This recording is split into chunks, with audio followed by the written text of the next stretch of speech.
Hello and welcome. So I've been thinking a lot about video games I've been wanting to cover lately, and I've been meaning to cover a Mario game. And it's funny, while I was actually recording this, Nintendo just dropped the Mario Direct. So I'm pretty sure this video will be out before the 3D All-Stars collection comes out, but I am super excited to replay Sunshine in HD. But back to the topic at hand here, I've been also thinking about my roots of gaming, and which, oddly enough, is also a Mario game. So Super Mario World was the very first video game that me and my brother ever really played. We did also have Double Dragons and the Battletoads crossover, but we never got past the third level, and maybe that's a story for a different day. But Super Mario World is what got me into gaming, as well as my love for the Red Plumber and becoming the Nintendo trash that I am today. As kids, me and my brother would play this all the time, and also as the hierarchy of brothers go, I was the younger one, so therefore I had a strong bond with Green Mario. Though nowadays, whenever I play Mario Party with the family, my sister claims Luigi, I stick to Mario, and I'm blessed with incredibly dumb luck, and my family despises me. But back to Super Mario World. Why is this game remembered so fondly by fans? And is it really as great as everyone says it was? Does it still hold up today? Well, here's a 15-minute essay about me talking about this game, so sit back, enjoy, get some snacks, and here we go!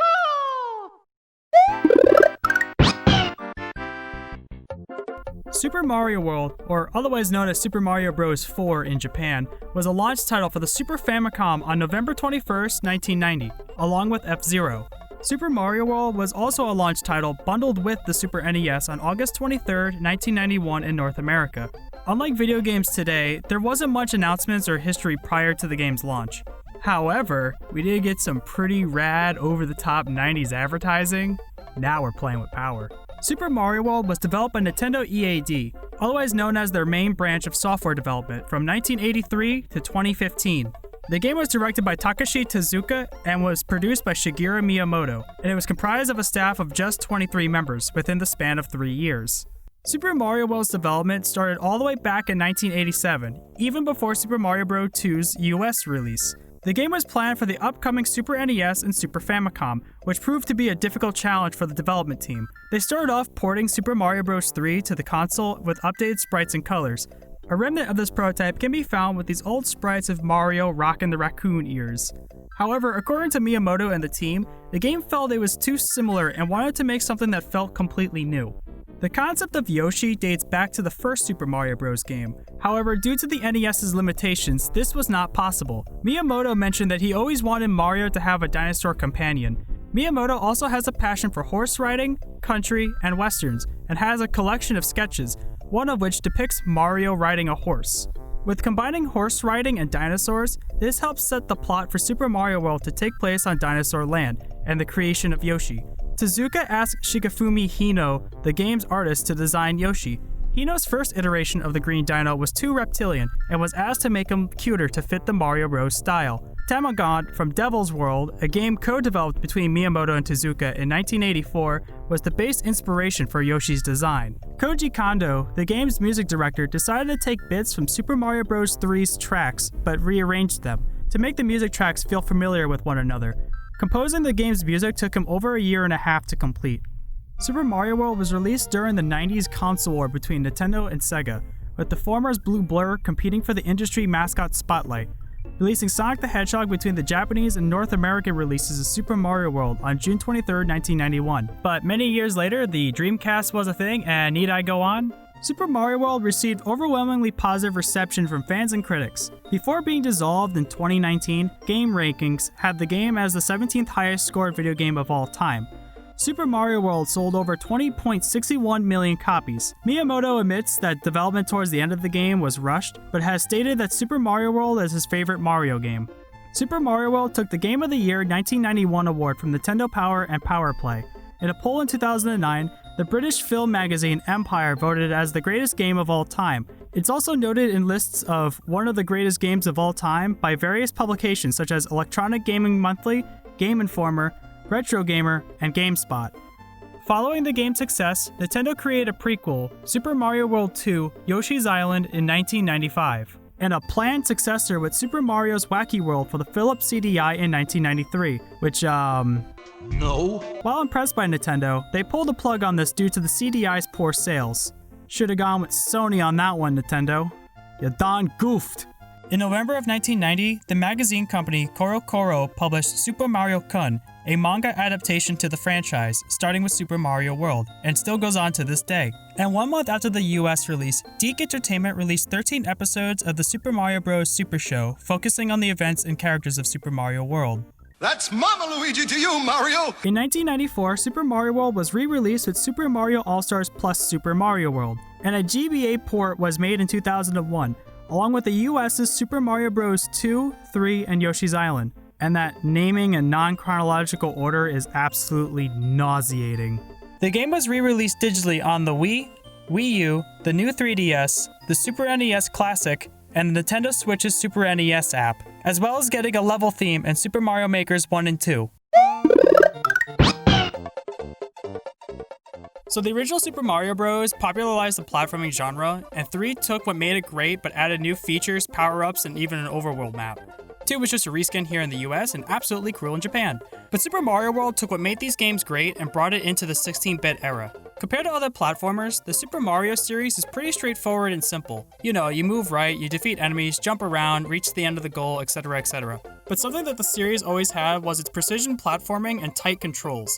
The way that Mario picks up momentum as he runs, how gravity works with his jumps, being able to do little hops while running, gliding through the air, it all just feels so natural and fluid. And this was expanded so incredibly well when the Red Plumber made his way into 3D. It made it fun just to run around and jump mindlessly. New to Mario's repertoire of movements was the spin jump, which can help him break blocks and bounce on certain objects and enemies that would normally hurt him. While there aren't as many power-ups as Super Mario Bros. 3, the staple Super Mushroom, Fire Flower, and Superstar made a return, but the game also introduced the Cape Feather. The Cape Feather can make Mario's descent much slower and glide through the air if he has enough speed. As a kid, there was this real rush of excitement and power, just being able to fly over any enemies and obstacles that got in my way. As an adult, however, I realized how game-breaking the Cape Feather actually is. Like, for real, you can skip over entire levels just by gliding through the air. If you want to challenge yourself, I would just try to avoid the Cape Feather altogether. It just makes the game way too easy. There's also the Power Balloon, which can inflate Mario to soar across the air. This is only in a few levels, however, and let me just say, the level Tubular was the bane of my existence when I was a kid. New to this game was being able to reserve a backup power-up. Hitting the select button at any time will drop it, or whenever you take a hit. So on to everyone's favorite green dinosaur. Yoshi allows you to eat your enemies and attack by spitting out shells. Depending on what color shell Yoshi has in his mouth, it can have different effects. Green is standard, red causes Yoshi to spit out fire, yellow lets Yoshi stomp and damage enemies behind and in front of him, and blue gives Yoshi wings and fly. Just like the cape, this is also incredibly game-breaking. Yoshi can also come in red, yellow, and blue, which can make any shells either spit out fire, stomp, or fly respectively. Yoshi also provides an extra hit for Mario and will go running until he's jumped back on. And another notable benefit for redding Yoshi is... I think we all know where this is going. You can give Mario an extra jump. This can be helpful as a last-ditch effort to save yourself. However, you have to forever live with the guilt of watching your friend Yoshi fall thousands of feet below to the nothingness. Level design is pretty consistent to the Super Mario Bros. Standard. Usually each level will introduce a gimmick early on into the level, offering players a safety net at first, only to ramp up the difficulty as you progress further. The levels in Super Mario World are fairly challenging, but aren't too overwhelming or unfair, especially if you have the cape power-up. World also introduces ghost house levels, which are more puzzle-focused than the standard levels, and at the end of each world contains a castle level, which also features boss battles between the Koopalings. These are either pathetically easy or mildly difficult. Fortresses are similar to castles, but with a battle against Reznors instead. Completing each ghost house, castle, or fortress prompts you with the option to save your game, though save states are a thing, so it isn't super necessary. While a common trait with Mario games, one of the things that I love is that World mixes up each stage type and gimmicks really well, making no two levels feel similar to one another back to back. For example, Vanilla Dome 1 is a cave with some puzzle-like elements, while Dome 2 is a cave that consists of going in and out of water, followed by a puzzling ghost house. Dome 3 is a lava ride level. Dome 4 is more athletic platformer focused with bullet bills everywhere. Dome's secret is a vertical climb to the top, and a castle level with a gauntlet of magic Koopas trying to stop you. The variety that the game offers keeps each level feeling fresh from one another. So I usually dedicate a section of my videos to the plot. However, most Mario games don't really offer that. So to summarize the plot of Super Mario World is that after the events of the third game, Mario, Luigi, and Princess Toadstool, this was before she was referred to as Peach outside of Japan, decided to vacation on Dinosaur Land. But, this was 3 years before Jurassic Park came out, so I don't think this was a bad idea at first. Toadstool gets kidnapped by Bowser, Yoshi tells Mario that the other Yoshis are cursed and put into eggs, they defeat Bowser, rescue the princess, and free the Yoshis. And the Oscar goes to Super Mario World. The game's overworld is broken up by islands or visual locations. Unlike Super Mario Bros. 3, you can revisit these locations and replay the levels at any time, with the exception of castle levels. Okay, actually hold up, so I didn't know about this until I was doing my research, but in the international versions, if you go to an already cleared castle and press L and R, you can actually replay the level. I didn't know this was a thing. The game rewards the player for exploration and offers a handful of different paths that you can take to clear each world.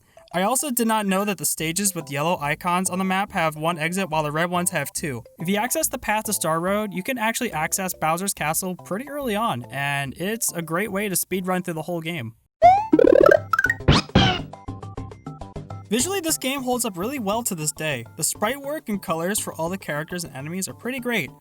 Except poor Luigi, just being a poor green palette swap of his brother, and Bowser having the wrong colored arms. What happened? Also, when I was younger, I always thought that the Koopas were bugs whenever they're outside their shell. I blame the squish animation on that one. They look like bugs, I'm sorry. While I would say that Mario & Luigi Superstar Saga would be the best sprite work representation of the brothers, Super Mario World sprites for the characters are still pretty iconic. While I was praising the game earlier for its level variety, I will say visually though, they're just not nearly as interesting as Mario Bros. 3. Mario Bros. 3 had a consistency with its world themes, such as desert, water, and ice levels. Mario World level themes feel more like simple palette swaps instead.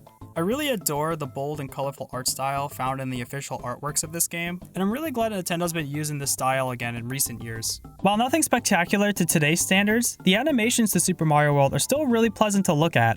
Though the whole Mario hitting Yoshi thing is Hi, I'm Sarah McLachlan. The cute little cutscenes after defeating each boss is also really charming. Like, I like, for example, in Fortress 4, when you defeat it, the little mountain in the back has the little bandage added to it, and even in the overworld, that bandage is still there. I thought that was awesome. The music is also catchy and memorable. Just about each track has this sense of fun and playfulness to it. Like almost every main Mario and Zelda game, the music was composed by Koji Kondo. While there's only a few level themes in the game, the music never got dull or repetitive or annoying. The inclusion of drums being added to the music track when riding Yoshi had this sense of completeness and power to it. This is probably like a weird way to phrase it, but whenever I was playing, I always felt like I was never at my potential when I wasn't riding Yoshi. It's just exhilarating to have the drums playing along and feeling like I have, playing with power! We did it! We found the slogan! This trend of percussion inclusion would be used again in future titles such as Super Mario Sunshine, Mario Bros. Wii, and Galaxy 2. The sound effects are also really iconic. Upgrading from the 8-bit to the 16-bit era really added a lot of extra oomph to the sounds. There's a real sense of satisfaction when stomping on an enemy with Yoshi. It's just, I love it. So there's actually two remakes to note here. There's the Super Mario All-Stars plus Super Mario World version of this game, which the only notable change is that Luigi has his own sprites rather than just being a palette swap. Good for him. And then there's Super Mario World, Super Mario Advance 2. Nintendo really has a thing for just long, convoluted titles. And new!